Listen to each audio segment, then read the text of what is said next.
Welcome to my recap of 16. Here are some highlights and things that I have learned from this past year of my life. Let's go!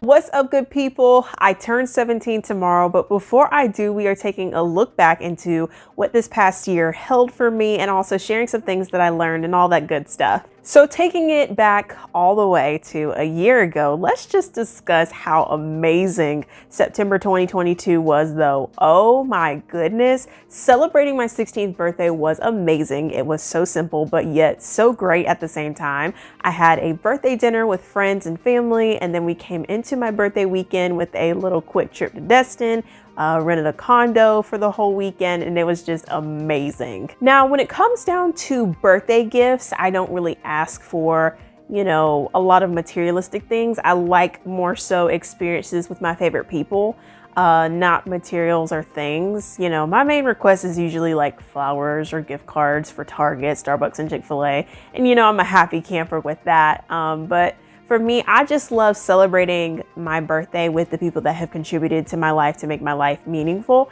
And yeah, I just like experiences and going places with my favorite people, if that makes sense. And, if I do want something, it's usually off season. It's usually not near my birthday or Christmas. So, if I do want something, my parents will just pay for it and call it a birthday or Christmas gift and just give it to me early. I think my despise per se of being materialistic comes from what I've endured after losing 2 grandparents and having a surgery, a pandemic, a hurricane, like all of those things combined. You just really learn to be grateful for what you have and who you have in your life. And I really never ask for anything because I really simply don't need it. I'm very content, and I'm not knocking people that buy stuff just to have stuff that they'll never use because, hey, it's not my problem, not my money. But for me, that's just not my jam.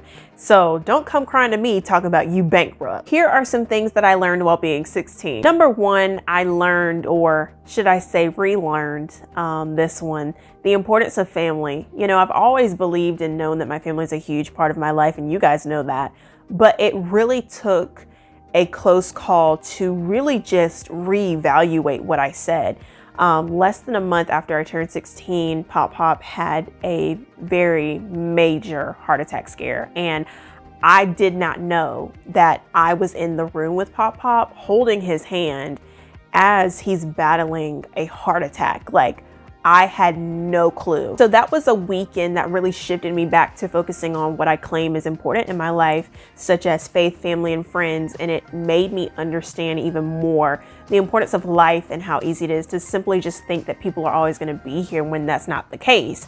And as bad as it scared me, I promise you that whole situation and incident really just got me together in a split second. Number two, I also learned the strength of being able to do what is best for me, even when it seems like you have a million people watching you. Y'all, my warfare game was strong.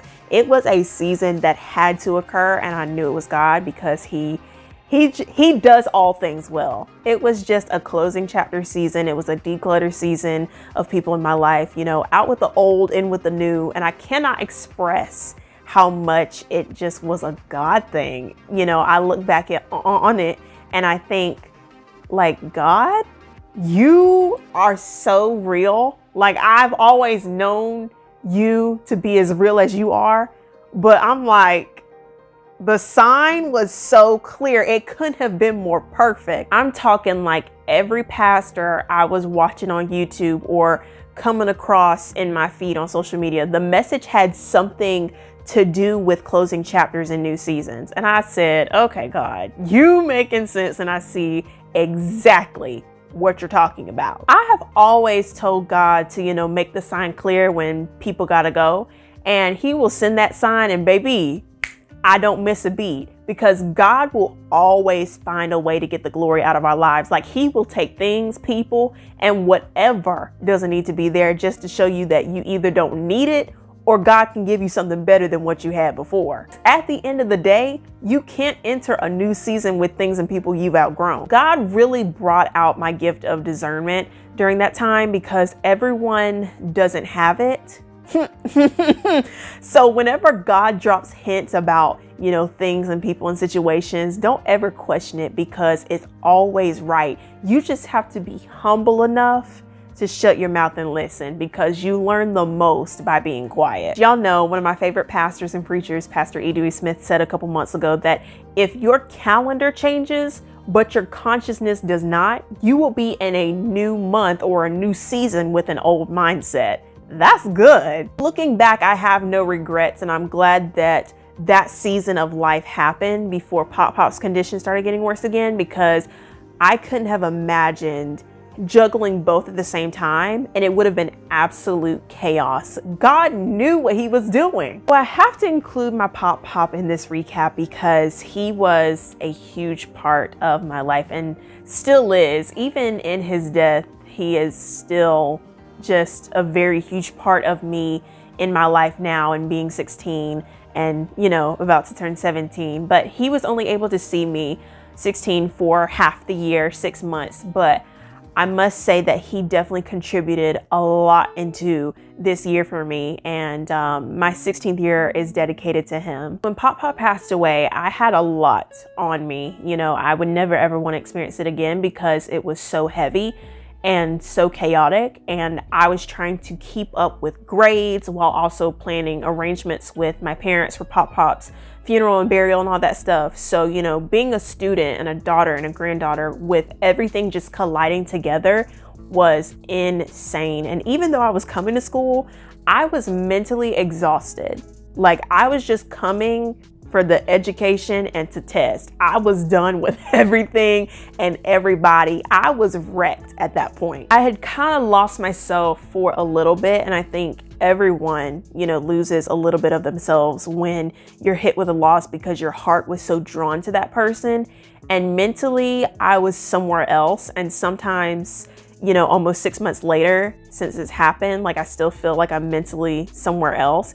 And I just didn't know what to do or comprehend anything that was going on for several weeks because I was simply just trying to catch up in life. Once I finished sophomore season, it definitely brought out the self-appreciation, and I took on, like I said, a lot of things personally and academically during sophomore season, and I found myself just really celebrating my accomplishments and being proud of me for overcoming what would destroy other people if they were in my same situation. And May 2023 showed me that it is still possible to be completely crushed, but yet still be productive. And that report card that I'm looking at now, is still sitting on the fridge with that 4.0 GPA. And then we get into summertime. I think I did a good job in the summer break recap and highlights that I don't really have to touch it much. But summer break was all about me. I put some people on mute and do not disturb. I will say that. After losing PopPop in second semester and, after that school year was over, I was not playing about my time to recover. I literally put my grief on hold to pour into academics, as exhausted as I was. And so when it came down to summertime, I built up that brick wall so fast. Because the thing about being a person with a good heart is that you're often the leader of the pack. You're the oldest. In my case, I'm the oldest, of the majority of my friend group. I'm the big sister, the common sense person, the listener, the angel, the saint, and all these other things, lifesaver, hero, And so when it comes time for you to need all of that, that you are to everyone else, you really don't know how to convey that because you don't get to expose the broken side of you, because people talk with you and they dump their whole life on you like you're their problem solver, and that's the expectation. So summer break was that time to show up and be present for myself, and I'm very, very grateful for all of the trips and vacations that we took. The vacations made me want to move away, literally, because when you've been through so much in one location, you just need to find an escape. And that's exactly what vacation was for me. Summer break was a chance for me to really just not be on demand for anybody and I loved that. Another huge part of me being 16 was my parents getting married again for the second time. They decided to do a vow renewal for their 20th anniversary, and I was maid of honor. For me to have a display of what strength, commitment, loyalty, and a beautiful marriage looks like with both parents that genuinely love each other is something that is so rare that you don't find every day. And listen, the celebration was lit. We tore the floor up, and baby, I was fine as maid of honor. And y'all know, because I did a whole Maid of Honor edition of Weekend Recap. And of course, I think it's safe to say that y'all know how September is going because of Weekend Recap, and my birthday edition of Weekend Recap will drop soon. So you'll know all about how my birthday week goes and all that stuff as a whole once you put all the vlogs together.